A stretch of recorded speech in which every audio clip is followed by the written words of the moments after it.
Nah, kalau itu kan cerita bokap lu, Syaf. Gue juga ada sih cerita yang kejadiannya di kampus gue. Di UI berarti? Betul. Oke. Tapi yang ngalamin teman gue. Teman gue ini namanya Iksan. Dia mahasiswa Fasilkom UI. Oke.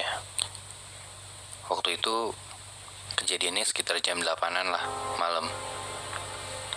Si Iksan ini balik dari kampus bareng temennya, namanya Iqbal. Mereka parkirin mobil tuh deketan di parkiran Fasilkom. Pas sampai di depan mobilnya Iksan, Iqbal ngeliat ke arah mobil Iksan dan nanya, "Lo balik sama siapa tuh, San?" Iksan jawab, "Nggak ada kok, sendirian." Abis itu si Iqbal nggak ngelanjutin pertanyaannya. Dia cuma bilang, "Ya udah, hati-hati di jalan ya."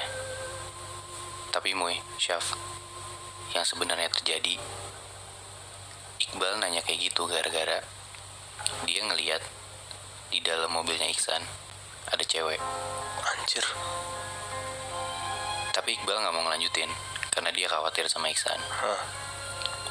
Akhirnya Iksan pulang dengan keadaan dia nggak tahu kalau dia nggak pulang sendirian. Beberapa hari setelah itu, di sore hari, kayak biasa, Iksan mau pulang habis kampus.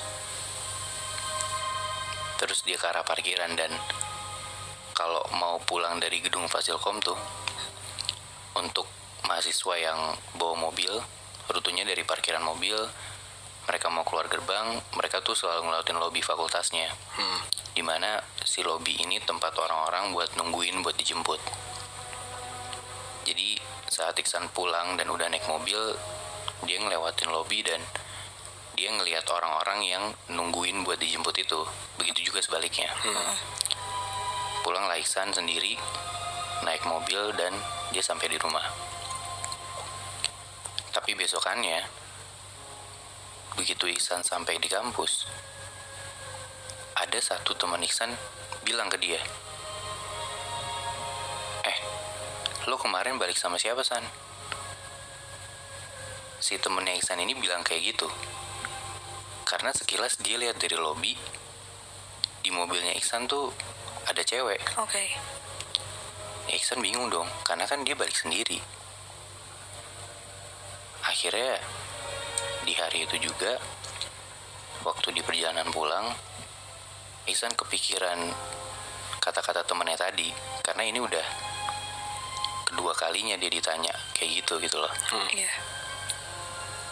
Akhirnya di perjalanan tuh Iksan ngelirik ke spion tengah mobil. Kaca dashboard berarti ya? Iya betul.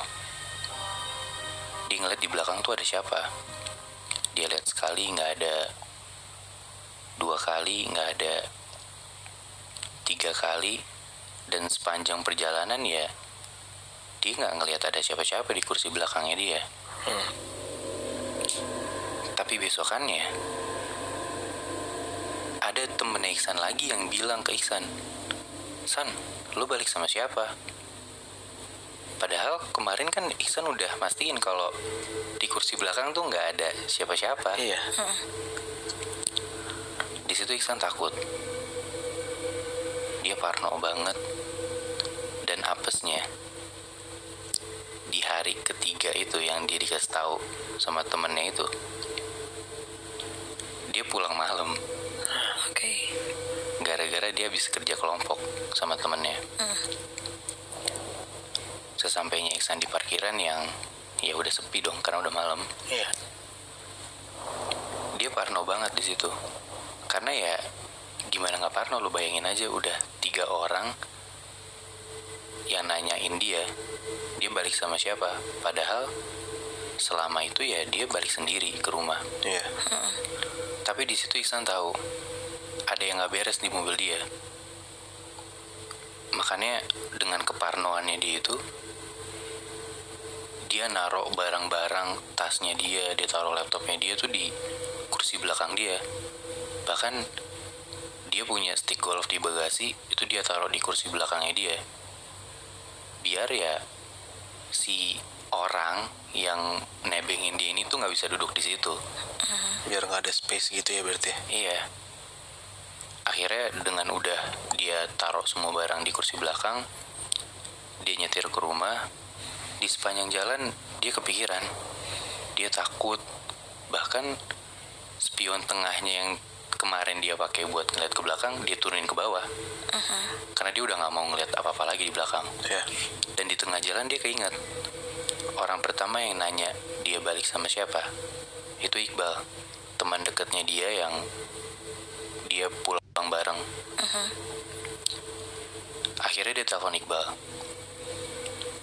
Si Iksan nanya, sebenarnya apa sih yang Iqbal lihat di mobilnya Iksan waktu itu. Si Iksan ini nyeritain ke Iqbal, karena ya gak cuma Iqbal doang yang nanyain dia pulang sama siapa. Iya. Bahkan 2 temen dia yang lain juga nanya kayak gitu. Iksan makin ngerasa aneh dong, makanya dia konfirmasi ke Iqbal. Iqbal akhirnya bilang ke Iksan, lo mau gue kasih tahu sekarang atau nanti? Ditanya kayak gitu, ternyata Iksan gak siap sama jawaban atas pertanyaannya sendiri.